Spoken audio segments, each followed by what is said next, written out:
إن الحمد لله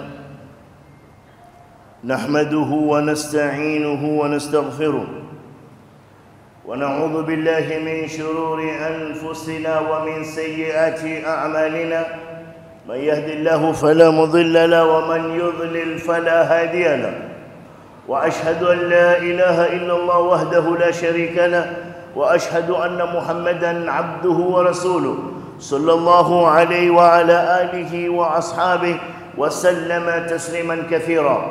قال تعالى في محكم تنزيله بعد أعوذ بالله من الشيطان الرجيم والعصر إن الإنسان لفي خسر إلا الذين آمنوا وعملوا الصالحات وتواصوا بالحق وتواصوا بالصبر. إن أصدق الحديث كتاب الله وخير الهدي هدي محمد صلى الله عليه وسلم وشر الأمور محدثاتها وكل محدثة بدعة وكل بدعة ضلالة وكل ضلالة في النار.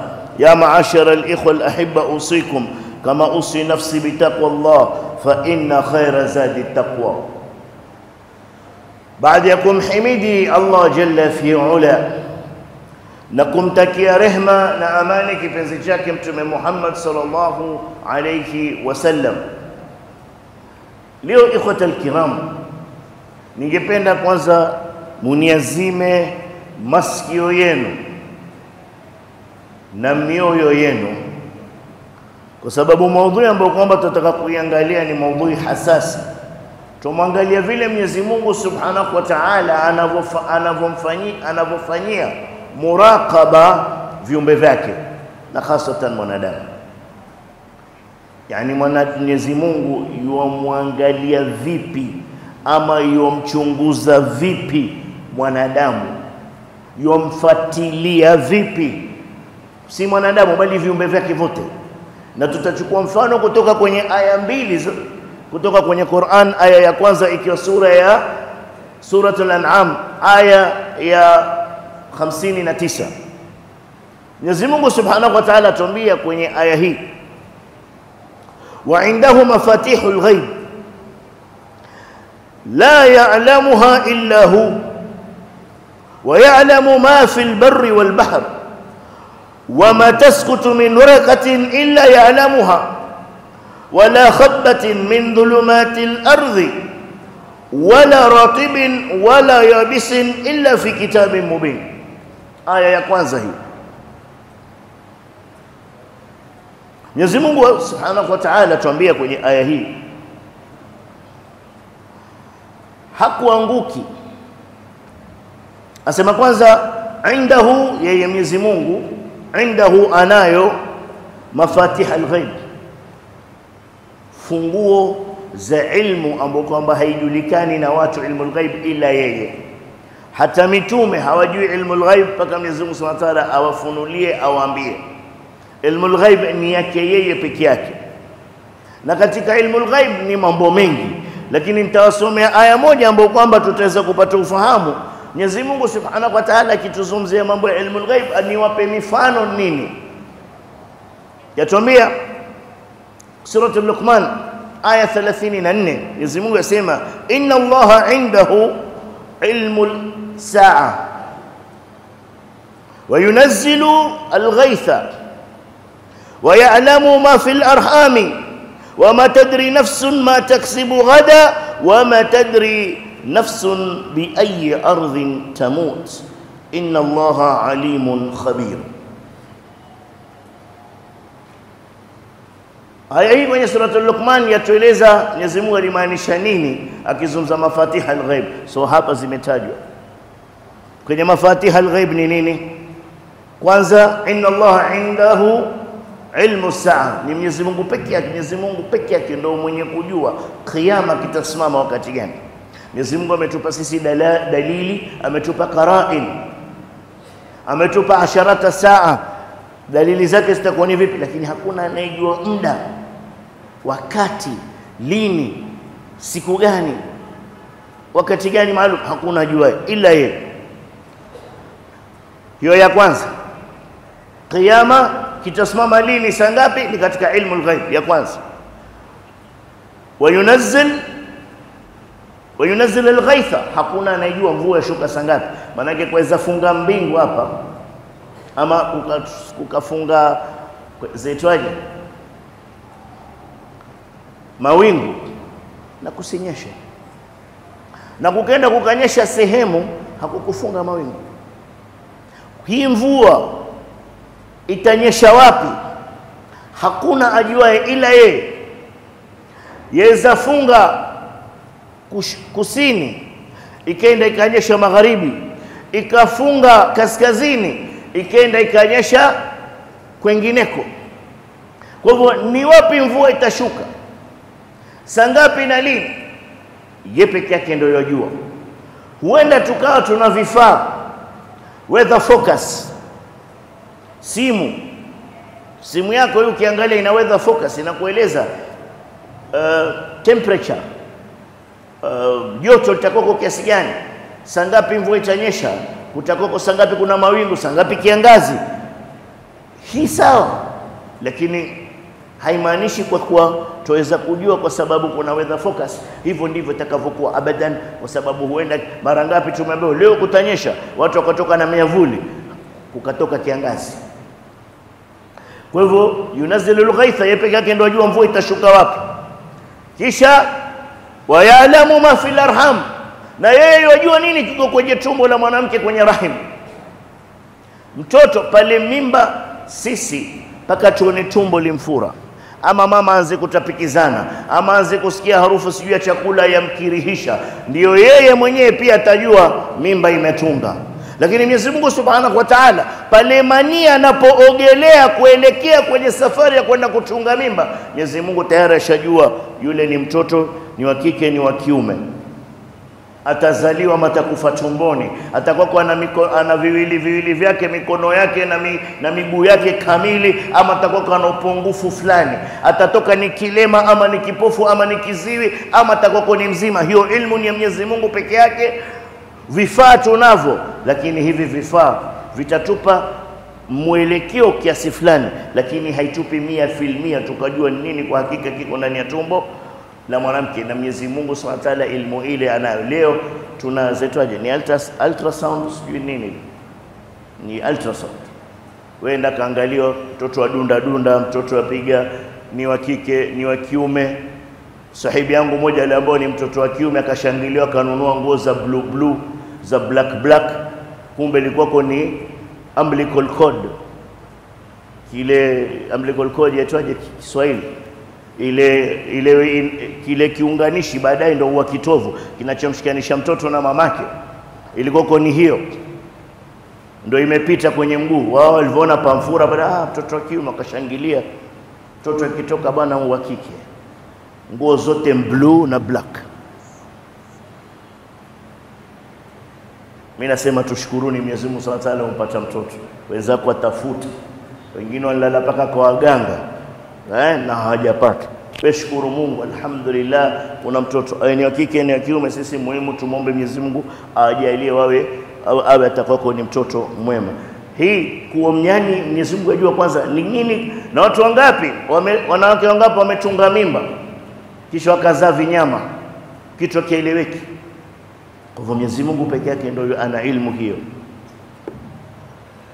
Wa matadri nafsun madha taksibu ghada, mimi na wewe, mimi nilokujua mimba, wewe uloko hapo chini, ukatujui kesho utapatikana na nini. Kesho ni Mwenyezi Mungu peke yake ndio ana habari naye katika ilmu al-ghaib. Wama tadri nafsun fi ay ardhin tamut, na nafsi haijui ardhi gani itakufa. Lau wajua wewe utakufa kesho, labda usingesafiri leo ukaacha ndugu zako na watoto wako. Sasa unkwenda ukasafiri ukafa barabarani mtito, watutia dhiki sisi, tukubebe tukurudishe Mombasa tukuziki, kwa sababu mkeo yualia, wanao walia, kila mtu ataka kuone. Lau ungekuwa kuwajua sungeketi hapo. Ndio sasa sisi tunaenda kwa waganga. Huyu mganga aizanipa mimi kazi, akanipa mimi mapenzi, akanitibu tego sijui na tezi, lakini yeye akaa kwenye kijumba hasara kile. Kwani mganga hataki kukaa kwenye vila? Kama kweli mganga yuafaa, mbona hakai Nyali na Vipingo Ridge? Kama kweli aweza kujifaa, mbona aenda na Kihonda asijinunulie V8 ashuke pale kwa Wahindi pale Mapakistani, amrogi yule Muhindi, amwambie nipe Prado, nipe V8 aitoe, kama kweli yeye ni mganga. Sasa yeye ashindwe kuganga watu apate yeye mazuri, atakupa wewe mzuri. Wallahi saa nyingine sijui shaitani sisi yotu viringa tukakorogeka kiasi gani. Wallahi waona watu na heshima zao, watu na senti zao, wenda kwa mganga wakafanya mambo ya ajabu. Subhana rabbil izza, mambo ya ajabu Sheikh ukaenda kuyafanya, kisa na maana sijui biashara iondoke nuksi, mwenye kukupa senti nani Sheikh? Wewe sawa, mganga kwamba utakufa lini usisafiri, kutibu basi wewe una kisukari. Subhanallah. Na hakuna jua kesho utakufa wapi. Kuna bwana mmoja alikufa kwenye matatu Pakistan, angekuwa yajua singetoka nyumbani. Tuko pamoja. Kuna watu wasafirishwa kwenda India, wamekufa barabarani, wamekufa njiani, Dubai airport, Ethiopia airport. Kuna mtu amepelekwa mpaka India, amefika tu akafa. Gharama hizi zote zilikuwa kwa kazi gani? Kwa sababu hatujui, tutajaribu. Hii ni ilmu ambayo kwamba iko na Mwenyezi Mungu Subhanahu wa Ta'ala peke yake. Sasa sisi tutakana imani hii tushaijenga kwa kuna mambo ajua Mwenyezi Mungu peke yake. Nimejenga imani kwa kuna vitu hakuna mtume alotumilizwa, nabii alotumilizwa, wali alochaguliwa. Laysa hunaka rasulun ursil wala nabiyyun mursal wala waliyun min awliya illa ya'lamu ilma al-ghaib. Hakuna mtume alotumilizwa wala nabii alotumilizwa wala wali alochaguliwa yajua katika ilmu al-ghaib. Kisha utakwenda usomwe wewe, wewe una maisha marefu, utakuwa tajiri, utakuwa maskini, wewe fanya hala sasa hivi wewe walio mapeni bure. Na kuna watu wapenda kusoma paka zile sijui zetoaje zile kwenye gazeti stars zile, wewe sijui ni Vago, wewe sijui ni nini Capricorn, sijui puzi gani. Leo kutakuwa mambo mazuri kwako, mambo mazuri ndo mikasa tele. Tushaelewa kuna vitu, na Mwenyezi Mungu yeye anatutajia 5 mfano ili uelewe Mwenyezi Mungu yajua nini. Sasa tunarudi kwenye aya yetu, tushafasiri katika mafatihul ghaib. Sikiza Mwenyezi Mungu anaendelea kusema nini. Asasema mafatihul ghaib la ya'lamuha illa hu wa ya'lamu, na pia Mwenyezi Mungu ajua ma fil barri, nini iko kwenye bara ni sehemu ambayo kwamba haina maji. Hapa Mtwapa tuko bara ni sehemu ambayo kwamba si maji. Wal bahr, na ajua yaloko baharini. Mwenyezi Mungu ajua vyote vilivyo juu ya ardhi zaidi ya vile sisi hatujui. Mwenyezi Mungu ajua composition ya mchanga ambao kwamba uko juu ya ardhi, vidudu na wanyama walioko chini ya ardhi na walioko juu yake, wanaonekana na wasioonekana. Mwenyezi Mungu ajua, mimi na wewe hatujui. Mwenyezi Mungu ajua bahari ina nini, ina maji kiasi gani, na ina wanyama samaki na wanyama wa majini aina gani, wengine sampuli hatujawahi kuziona. Na yajua yeye ndani kwa maji yale kaficha nini. Na Mwenyezi Mungu pia yajua katika usiku anaotuletea yuaziba nini sisi tusione. Ndio maana mkaambiwa usiku waja'alna al-layla libasa, laleni.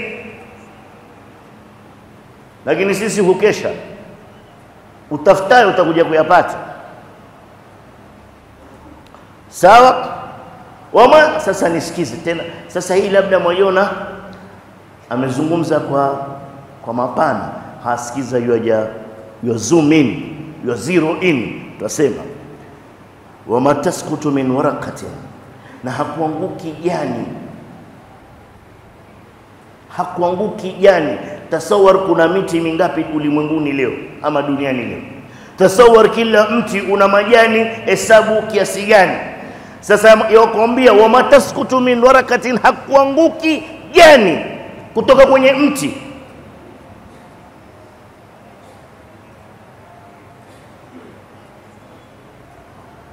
illa ya'lamuha, isipokuwa Mwenyezi Mungu yajua. Kikikatika tu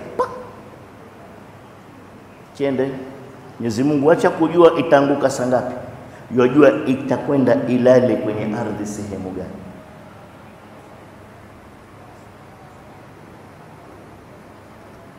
Wala habatin fi dhulumati al-ardhi, wala mbegu kwenye usiku juu ya ardhi, Mwenyezi Mungu yajua nile mbegu itaota ama itaoza. Wala ratibin wala yabisin, na chochote kenye kilichokuwa kikavu ama kina unyevu illa fi kitabi mubin, isipokuwa vitu vyote hivi vimeandikwa kwenye lauhil mahfuz. Asili ya sisi kuzungumza haya nini?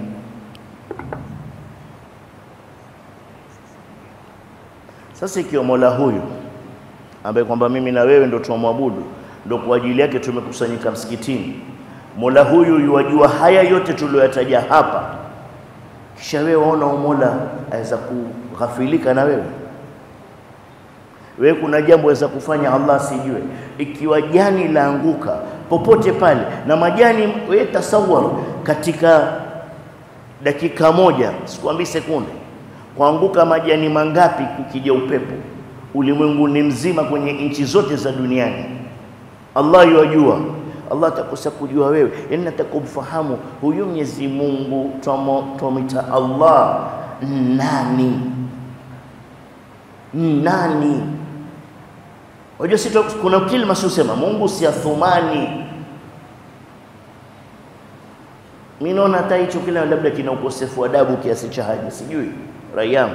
Kwa sababu wallahi ndivyo soma aya hii nasema, tukisema Mungu si athumani, sijui kama wahenga walimaanisha. So hata hatufai kusema kilima hichi kwa Mungu si athumani.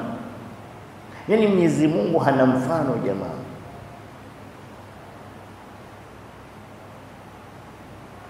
Mwenyezi Mungu huyu, maulama wasema huyu Mwenyezi Mungu yasma dabibatu namla, yasma sauti za nyayo za tungu asauda mweusi, fi lailatin dhulma, katika usiku ulotanda kiza, ala sakhratin samma, katika jiwe ambalo kwamba ni gumu na pia jeusi. Mungu yamuona yule tungu, yomsikia akikanyaga nyeo zake vile zapiga makelele, mastepu yake Mwenyezi Mungu yasikia. Kisha wewe waona wewe waweza fanya jambo Mwenyezi Mungu asijue? Kisha wewe waona waweza tenda amali Mwenyezi Mungu asijue? Kwenye suratul Kahf aya 18, ma yalfadhu min qawlin illa ladayhi raqibun atid, mwanadamu hatamki neno ila neno lile linafanywa murakaba, lina mwenye kulipokea na kulisajili. Jema ovu. Kwa jema haraka inaandikwa, ovu yaandika dakika za mwisho karibu na alasiri. Namna Mwenyezi Mungu alivyokuwa na rahma na sisi. Sasa ndugu zangu Waislamu, sasa zile sisi tuna ujasiri wa kumwasi Mwenyezi Mungu Subhanahu wa Ta'ala, huu ujasiri watu utoa wapi? Huu ujasiri tuutoa wapi? Mimi nataka urealize, ufahamu, uelewe, utathmini utukufu wa Allah na udhaifu wa sisi kama wanadamu, ili tumnyenyekee Mola wetu, tujitolee kwake aliposema ma khalaqtul jinna wal insa illa liya'budun, lilotuleta hapa sisi duniani. Sababu kuu ya uwepo wetu duniani, sababu kuu alotuumbia kwayo ni kumwabudu yeye. Lakini leo hii ibada yake yeye ambayo ndo sababu kuu ya uwepo wetu sisi hapa duniani, leo ndo inkwako ya mwisho, na mambo yote mengine ambayo kwamba yafaa kutusaidia sisi tutekeleze ibada ndio tukayafanya ndio muhimu. Wewe kutafuta riziki, kwenda kazini, kuoa, kuzaa, kupata watoto, kuwashughulikia na kadhalika vinavyotokea vya ulimwenguni, hivi so sababu Mungu alokuleta duniani Allah jalla fi'ala. Mke wangu wewe ukuletwa hapa kuoa shekhe wala kuzaa. Wewe lilokuleta hapa ni ibada. Sasa mfahamu Mwenyezi Mungu kiasi hiki anachofanya murakaba, anavyofanya monitoring. Sisi tukitaka kufanya monitoring ya mahali leo msikitini, pia hapa tuna CCTV zile bana, ili tuweze kufanya murakaba msikitini. Ukiacha simu hapa, ukinyanyuka ukiacha, ikiokotwa na mtu mwingine, tutamwambia Umari nenda pale kaangalia kwenye CCTV nani ile simu alichukua. Hivyo pekee yake ndio tutaweza kujua nani. Wewe mwenyewe huwezi hata kujifanyia monitoring wewe mwenyewe. Mara ngapi sisi tusahau, waeka ukaeka, ulieka mwenyewe, ukateta na mkeo na ulikuwa ndo kaeka mwenyewe. Baadaye waje waipa subhanallah. Bahati mbaya umeingia na simu chooni, ulikuwa umeipokea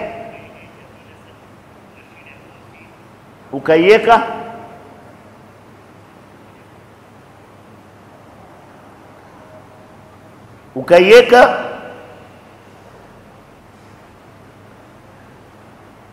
kisha waje kushangaa, mbona sioni simu yangu iko wapi? Intwaliwa. Taharuki wageni, kwa sababu hujazoea kuzungumza na simu chooni. Lakini ulikuwa ukapata haja ukaenda nayo ukaiacha pale, wakati ulikuwa kwa jinadhifisha, ukiinuka ukatoka peke yako, mtaitafuta simu hiyo nyumba nzima paka mtu ende chooni ameipigwe, na labda ulikuwa unatoka Ijumaa umeweka silent.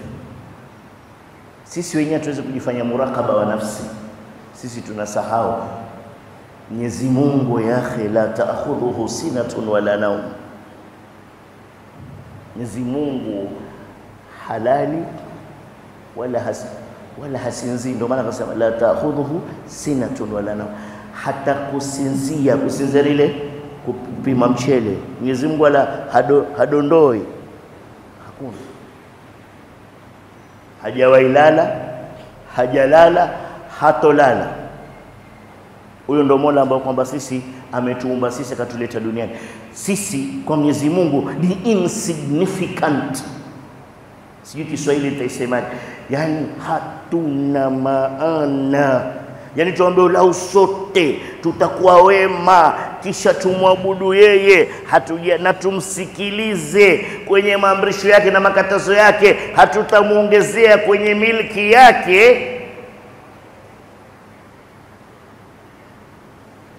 Saizi ya mbawa ya nzi kwenye mizani. Na lau sote tutamuasi, tuwe maefriti namba moja sote kwa jumla, hatutampunguzia kwenye milki yake vile ambavyo kwamba ukiingiza sindano ikitoka kwenye bahari ile maji inayoinuka nayo. Huyo ndio Mola tunayemwabudu. Kisha sisi ati kuna mtu ana kiburi. Shekhe, situangalie waliokuwa na kiburi walikwisha vipi. Firauni na kiburi chake alikwisha vipi? Karuni na kiburi chake alikwisha vipi? Abu Jahal na kiburi chake alikwisha vipi? Abu Jahal ameuawa kwenye vita vya Badri na watoto wadogo. Hakuuawa na kibaru sahaba, kuuawa na Umar, na hakuuawa na Ali radhiallahu anhum jamian, ameuawa na vijana wawili wadogo. Yani Mwenyezi Mungu amemjalia kifo chake pia duni. Hao vijana hata kwenye sira hawajatajwa jina. Yasemekana ni vijana wawili wadogo. Ndio mwanzo walikuwa kuanza kubaleghe, walikuwa shindana, walijifanya warefu ili wapate kwenda jihad. Rasul akakubalia, maana yake ndio walikuwa wameanza mwanzo kubaleghe. Sheikh Firauna kufa vipi? Karuna kufa vipi? Hamana kufa vipi? Bani Ad na Thamud mijitu ya kisawasawa. Bani Ad na Bani Thamud wanachimba milima ili waishi ndani ya nyumba. Yani wewe ile bimatawa ile nyumba ya mtu mmoja ile, yuingia labda sitting room tu, unaenda Saudia madai swali uangalie utukufu wa Allah subhanahu wa ta'ala. Sisi tutaacha kibri, tutamnyenyekea Mwenyezi Mungu, tumlinganie, tumwabudu, tusimuasi. Wallahi hakuna faida katika kumwasi Mwenyezi Mungu subhanahu wa ta'ala. Wallahi na tumeona khizaya watu waliondoka nayo duniani. Sheikh imeonekaniwa khizaya ya watu vile wameondoka duniani. Kuna mtu alikuwa ni mweupe akaenda kiangalia amekuwa mweusi na maiti inatoa harufu mpaka ile mwoshaji achanganyikiwa juu afanye nini, ilibidi aitane Sheikh. Jamani namna gani ambao alikuwa tariqus salam, mwili muaffan wa tarufu mbovu, alikuwa ni mtu mweupe amekuwa kama makaa Sheikh, na hajazikwa Sheikh. Wewe una kiburi wewe, wewe una nguvu, wewe senti wewe senti. Kama senti za saidia zingemnusuru Asu wa Mombasa Cement, hazikumtibu paka yeye Sheikh. Senti zake mwenyewe alikuwa akitoa zaidi ya milioni 2 pale akilipia watu Coast General, hazikumfaa yeye Sheikh, kafa na kadhalilika juu kachomwa na wahindi wenzake. Wewe senti wewe unanga ikhwan, una senti ngapi wewe? Nyinyi wote mnoniangalia hapa, sisi tumvijipeni Sheikh, alafu na kiburi, taki kumwabudu Mwenyezi Mungu kwa kuwa kidogo kuna ubaridi, hata alfajiri utaki kuja kuswali, waswali wakati wako wewe mwenyewe. Hata matani sisi. Kisha kuna jambo pia nataka nilitaje, kwa sababu saa zingine sasa naja zaidi kuambia, nimesema hizi aya tasi zizungumze sana, kwa sababu wallahi mwenye akili anafahamu, asokuwa kama hujafahamu basi khalas, wala hujajaliwa fahamu. Kwenye sura Taha aya 20 aya ya 31 Mwenyezi Mungu asema 131, wala tamuddanna aynaka ila ma mata'na bihi azwajan minhum zahratal hayati dunya linaftinahum fi wa rizqu rabbika khairun wa abqa. Usikodoe macho yako,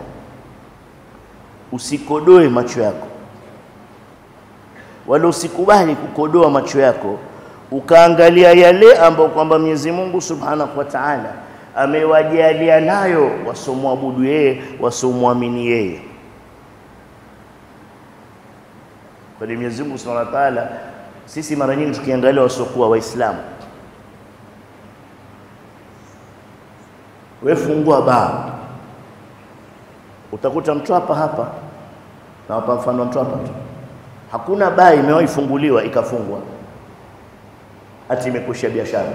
Ni mwijua na zafunguliwa moja baada ya nyingine moja. Nendeni labda hata mtu hapa sijui si mfano mzuri, nendeni ile barabara ya kwenda Bamburi Kiembeni, ya kutoka Bamburi Portland.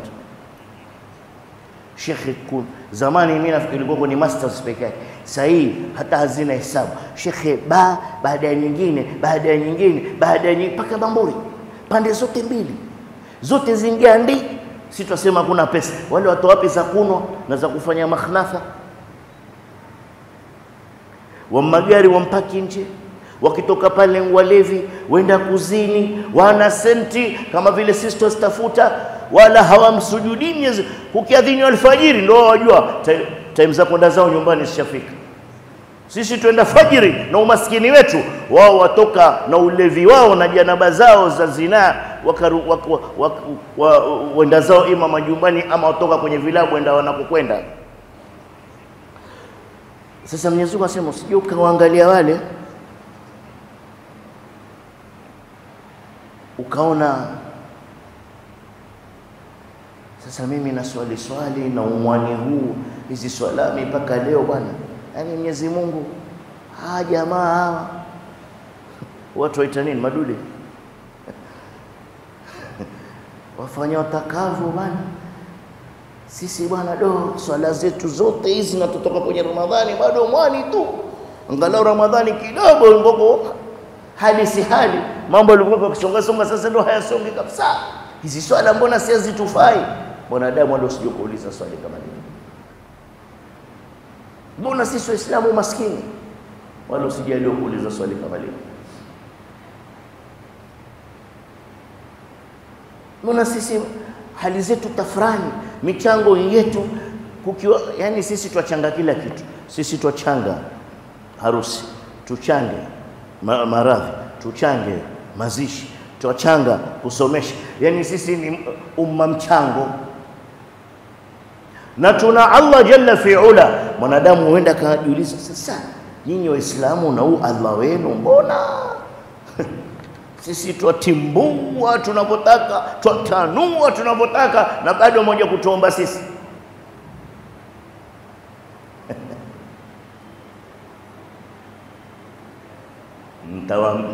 Atakayekuuliza swali hilo mjibu kama vile Rasul sallallahu alaihi wasallam alimjibu Umar radhiyallahu anhu. Umar alikuja nyumbani kwa Rasul, akampata Rasul amelalia ngozi ya ngamia. Rasul alipomwona Umar akanyanyuka kuketi. Akinyanyuka Rasul akawa ile ngozi, sijua ngozi huwa ikikauka ina mikunjo. Sasa ile mikunjo imejitoa, imemtoa Rasul kwenye mwili wake mgongoni, alama kwa kiasi alichokuwa kwa melali. Umar alivyoona michoro ile alama ya ngozi, machozi yakambubujika, akasikitika sana. Kaamba, wewe ni Rasulullah, wewe ni mtume wa Mwenyezi Mungu, vipi hali yako kama hii? Kisha kuna Kisra na Kaisar, mmoja ni mfalme wa Roma, mwingine ni mfalme wa Pasha. Hawa walalia vitanda vya dhahabu, vipi hivi ya Rasulullah? Hadith sahih. Akaambia, ya Umar, ala yurdhik, haikuridhishi wewe? Mahala kwanza kamtuliza Umar, kamtuliza, mbosilia Umar, ala yurdhik, haikuridhishi wewe? Anna kuwa lahum ad-dunya, wa wana dunia, wa lana al-akhirah, na sisi akhirah ndo yetu. Yani lana al-janna, wao pepo yao ndo hapa ndo starehe yao, khalasi imeisha hapo, lakini sisi akhirah yetu sisi. Umar akawa mwenye kupata. Sasa mimi nawapanyia jawabu hiyo. Tukiwaangalia wale, jikumbushe kauli hii, lahumud dunya, wao na mavieti yao na mapajiro yao na Land Rover na Range Rover ya 2025 na majumba nayo yakaa. Kuna jamaa anasikia na nyumba ya ashaesi akitoka ofisini, ashaesi nyumbani kaiwasha.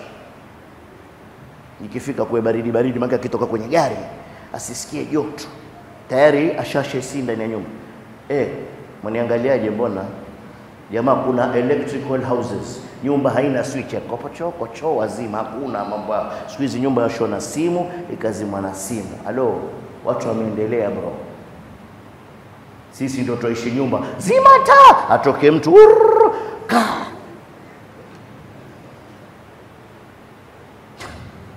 siku hizi kuna nyumba shekhe, taa zazimwa na simu. Bwana kuna baridi nzidi, jamaa yuingia kwenye app ashukisha, kama vile shukisha sauti ya simu, jamaa ishukisha. Sasa si kuna nini brightness hapa? Hiyo hapo brightness. Si brightness hii, jamaa ishukisha kama hivi, jamaa shukisha ile brightness. Vipi sasa, tosha kwenye simu yake.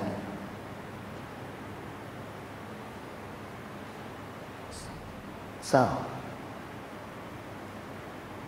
Huyo hamsujudi, huenda ikawa hamsujudi Mwenyezi Mungu hata siku moja. Nyojua kuna Muislamu ukisema Muhammad sallallahu alaihi wasallam hajui atakusema Allahumma salli sallam alayhi. Umekutana nao, ukimwambia mtu ashhadu la ilaha illa Allah hajui atasema nini baada yake. Ni mwajua katika karne hii sasa ndivyo kulivyo. Amjaona ile, kuna moja ni Arabu, nyingine ni Tanzania hapa. Ningependa tufanye na Kenya pia. Idha jaa nasrullahi wal fath, endelea. Yeye asema mimi Muislamu kuzaliwa. Sasa basi waijua hii sura, idha jaa nasrullahi wal fath. Jamaa sasa sipati bana. Wengine walikwenda kuulizwa, Uislamu, wewe Muislamu una nguzo ngapi? Akajibu haraka 5. Zitaje? Adhuhuri, alasiri, magharibi, ishai. Na wenzake hawakumkosoa. Manake huyu ndo alikuwa kwa bingwa kwa jua hao wengine. Huyu ndo alikuwa kwa alimu wao, huyu ndo alikuwa kwa jua. Wenzake wote wako madushu. Wallahi kuna hadithi sahihi yasema tutakuja kufika wakati watu watasema kunna nasma, tulikuwa tukisikia abaina, mababa zetu, yakuluna, yani mtu atasema atadruna ma maana la ilaha illa Allah. Kuna mtu atauliza ni mwajua maana la ilaha illa Allah? Waseme kunna nasma abaina wa abaina yakuluna wala na'lamu maana. Sasa sisi hiyo lozungumza hiyo loitaja hiyo la ilaha illa Allah Muhammadur Rasulullah, hiyo hajui hata kuirudia. Tulikuwa tukisikia baba zetu na mababa zetu wakisema lile neno, lakini sisi hatujui maana yake. Mimi nilikuwa naona mbali, ukisoma ile hadithi tukisoma, itafika lini huko? Shekhe, si ndio hapa tushafika? Ndio tushafika. Ikiwa mtu ni Muislamu na hajui shahada, hajui nguzo za Uislamu nini, hatumbaki wapi sisi? Kwa hivyo tusihurike ikhwa na yanayotokea na ambao si Waislamu. Wao na maisha yao. Kesho yaumul qiyama ndo upambanuzi wa haki mbele ya Allah jalla fi ula. Nyie msikii watakaobisha peponi wa kwanza ni Rasul sallallahu alayhi wasallam akiambatana na fukara maskini wa muhajirin, kisha maskini wengine. Sasa wewe huu maskini wako wewe waona ni nuksi, huu maskini wako wewe ndo utaingia peponi kabla ya matajiri wa duniani. Salamu alaykum maskini. Kama wewe ni maskini wajihesabu, wewe utaingia peponi baada ya Rasul sallallahu alaihi wasallam na maskini muhajirin, kisha sisi. Wewe waona hasara kwa maskini? Wewe wamkumbuka Mungu shekhe, huu mwenye kufungua AC kabla hajaja nyumbani akawasha gari na remote. Kuna gari jamaa anayasha inawaka AC kabisa, inawaka gari inakaa. Kuna gari za jipaki shekhe, unaingia nako matmall unaiacha ina GPS. Ni huko Afrika kwetu kidogo kwa matatizo tu, GPS hayafanyi kazi, lakini uzunguni wewe ukiingia mall tu washuka gari ukaenda zako waiacha yenyewe, itakwenda ikatafute parking ijiseti na ijilock, na message itakuja kwenye simu, I'm locked.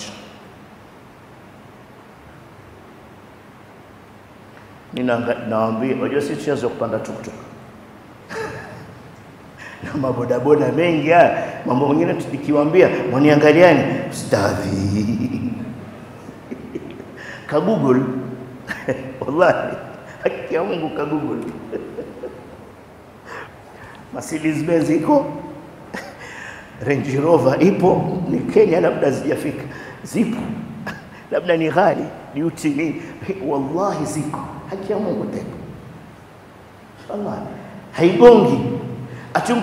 Wewe ukiipeleka hivi ujaribu kugonga gari ya jizima jipigia breki yenyewe, ina sensa, lakini na mafuriko haya na barabara hizi mbovu, hizo sensa zote zitaharibika. Ndio shida ziwezi kuja Afrika unless you utapeleka wapi? Utoke kwako yoyoyo zile nyumba uende mall urudi, basi hakuna bump, hakuna nini, haziezani na huku kwetu. Hilo ndo tatizo peke yake, ndio maana labda matajiri wetu hawezi kuzinunua. So ni gari zinakwenda na sensa. China wanakwenda biashara sasa hizi, hakuna taxi mtu, taxi ni kompyuta. Waingia wasema wenda wapi, yaenda tena. Usipofunga safety belt haiwaki, haisongi mbele mpaka ufunge belt ya kwamba fasten your seat belt. Tena wa choose language, ukiinga choose language, unajua Kichina, ukijui andika Kizungu English, ya kwamba fasten your seat belt, wa fasten your seat ndio ianze kwenda. Sasa kiteknolojia si tumfika hapa.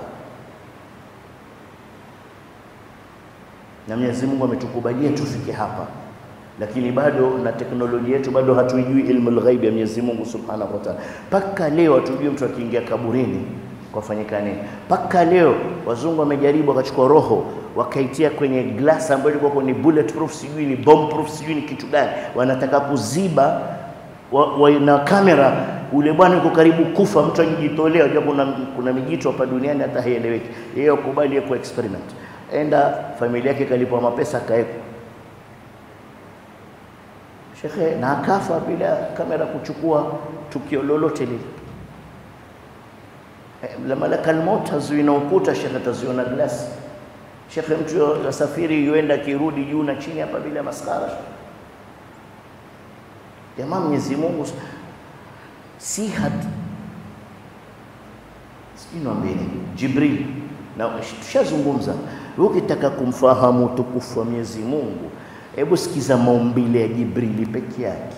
Ana mbawa 600 na baina ya mbawa moja mpaka nyingine ni safari ya miaka 5. Sasa hiyo safari mimi sijui ya duniani ama ni ya kesho akhera, mimi sielewi, maana hakuna ufafanuzi. Ni safari ya miaka 5. Huyu kiumbe apataje? Huyu kiumbe kaumbwa na Mwenyezi Mungu Subhanahu wa Ta'ala. Huyu Mwenyezi Mungu amekwambia sallu, wewe hutaki kuswali. Huyu akwambia sumu, wewe wajifanya jabari hutaki kufunga. Huyu akwambia usizini, wewe wajifanya jabari una mipango ya kando kibao.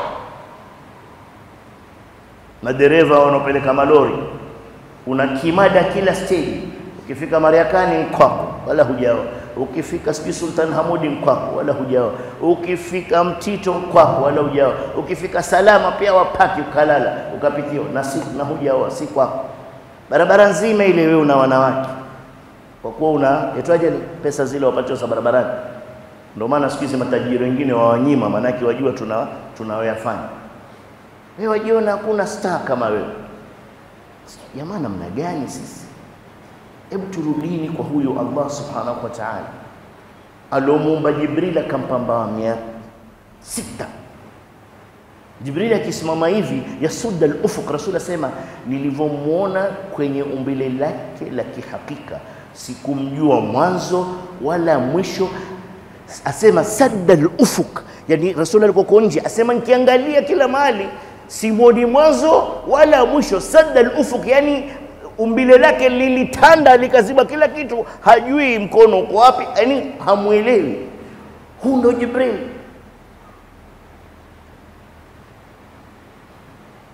Alayhi salam, kiumbe kaumbwa na Allah Subhanahu wa Ta'ala. Wewe nzito akutia kero, mbu anakufanya ukalala wiki 2, kikungunya, malaria. Kwa mwanajino tu utalala na sujudi wewe, si watu wamsujudia Mola, maana hakudaliki design yote nyingi. Ukaumwa na sikio utatoka ndani ya nyumba wewe, chooni utakwenda na tabu.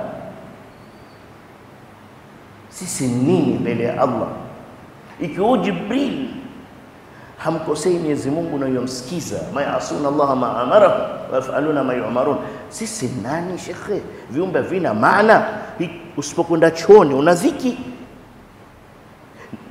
yani ukikosa kula dhiki kwako, ukishiba una dhiki, ukikosa kwenda chooni ni dhiki, huko kwenda chooni kwenye ndio dhiki yenyewe. Tuna kibri. Tumrudini Mwenyezi Mungu, turudini kwa Mwenyezi Mungu Subhanahu wa Ta'ala. Maadamu tushamuelewa na hakuna mali weweza kumwepuka. Huyu Mola ambaye kwamba yajua jani linaloanguka, laanguka wapi, sangapi na litaanguka vipi. Katika majani yote ulimwengu mzima, Mwenyezi Mungu atakosa kukujua wewe wafanyaje? Atakosa wewe zamficha Mwenyezi Mungu kweli? Katika ovu utakalotaka kufanya, kisha wewe wadhania kuna jemo utakalolifanya. Huu Mola huyu anayefanya monitoring mpaka majani atakuja kusahau thawabu ulofanya kweli, akudhulumu.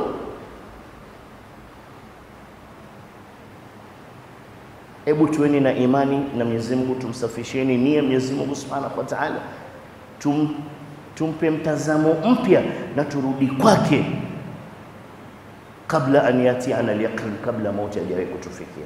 Subhanallahumma wa bihamdika, nashhadu an la ilaha illa anta, nastaghfiruka wa natubu ilayk.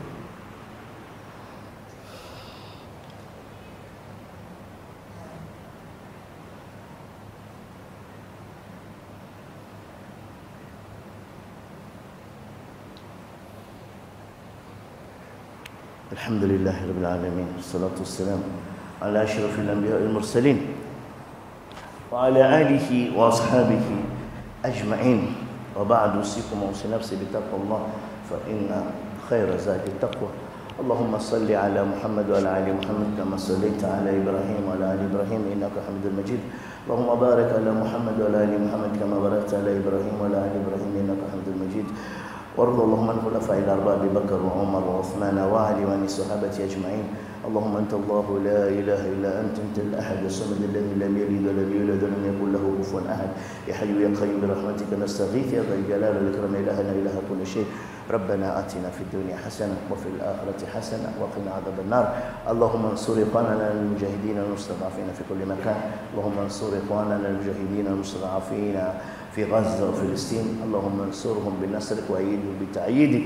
اللهم عليك باليهود والنصارى وأعوانهم. اللهم شتت شملهم ومسك جمعهم ورد كيدهم في نهورهم وتدبيرهم في تدميرهم يا أكرم الأكرمين. ربنا آتنا في الدنيا حسنة وفي الآخرة حسنة وقنا عذاب النار. اللهم سهل لنا ما نريد ونجنا مما نخاف بفضلك يا لطيف يا لطيف يا لطيف. الطف بنا فيما جرت به المقادير وهون علينا كل عصير، إنك لكل شيء قدير. نعم المولى نعم المصير. اللهم نسألك من الخير كله عاجله وأجله ما علمنا منه وما لم نعلم، ونعوذ بك من الشر كله عاجله وأجله ما علمنا منه وما لم نعلم. اللهم اشف مرضانا وارحم موتانا. اللهم اشف مرضانا وارحم موتانا. وصلى الله على سيدنا محمد وعلى آله وصحبه وسلم، والحمد لله رب العالمين. قوموا إلى صلاتكم يرحمكم الله.